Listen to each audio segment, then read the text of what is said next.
I almost lost my mind when I was a Catholic. So when I was about 9 years old, I remember running, sobbing, feeling really guilty, running into my parents' bedroom at midnight. And my mom said, "What's the matter?" I said, "I just realized that I love Jesus' mother, Mary, Virgin, more than you." She goes, "Oh my God."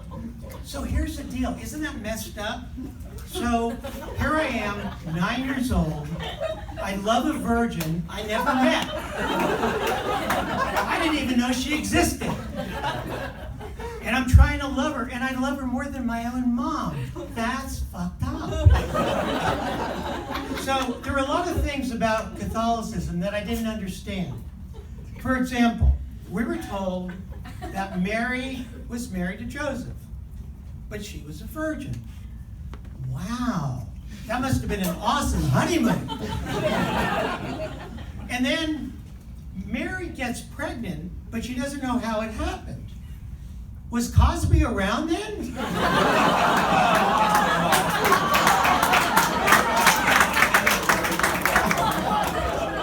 And then 6 months later, Mary said that God did it. Okay, now I'm getting really suspicious.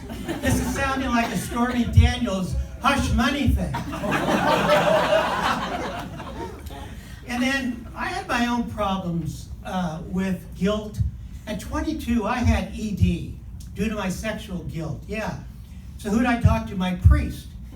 And he said to me, "If you're having sex outside of marriage, your impotence is God's way of saying, no hard feelings."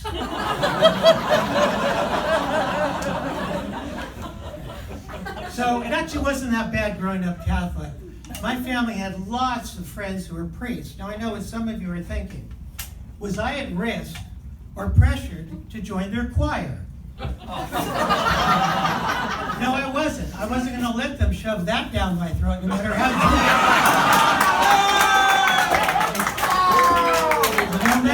juicy I thought their offer was.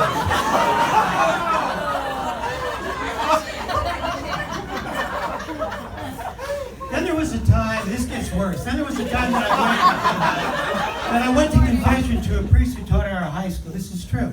His name was Father John Zoff, but behind his back we called him Jack Zoff.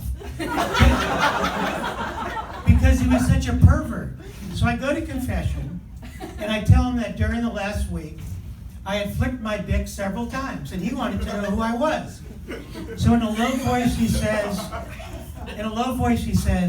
"Is the first letter of your name between A and F?" Okay, I was out of there. I was freaked out. I was terrified. But I wanted to say to him, "Listen, Pat Sajak, I'm not playing your pedophile game of Wheel of Fortune. Get a hold of yourself." Which, actually, I think he already was doing it. So, I didn't say anything. I just raced home. And I did the only thing I could do to get relief. I texted Mary and Joseph, and they were nowhere to be found. And then there's the whole birth control issue. Now, my parents, in order to be good Catholics, were morally obliged not to practice birth control. So they didn't have any protection, just prayer. So, I don't know if you know this, but at the time of intercourse, 550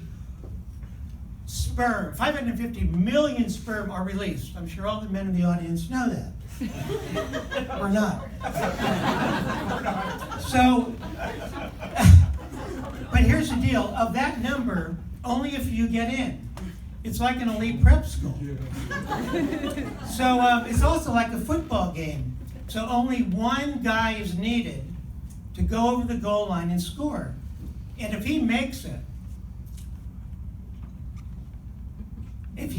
it, my mother is stuck with her 10th child. So I don't know if you know about sperm, but they're very wild. They're crazy. They don't care about anything. They just, like, there's sex rumors that they're just grabbing any kind of egg they can find, which is not okay. Which is why the unfertilized eggs of Catholic women recently came out and joined the Me Too movement. Okay, it got so bad that I had to write a breakup letter to the Catholic Church. Dear naughty wieners, your rules don't make sense. At 5 years old, I was told that eating a chicken leg on Friday, I was going to go to hell. But at 7, I was told that the rule had changed.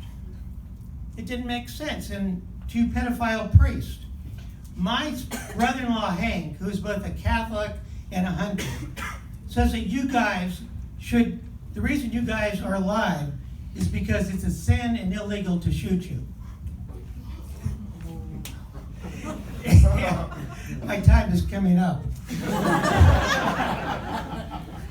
And I assume Jesus loves you, but the rest of us think you're assholes. Okay, I'm going to finish up. I've been a little hard.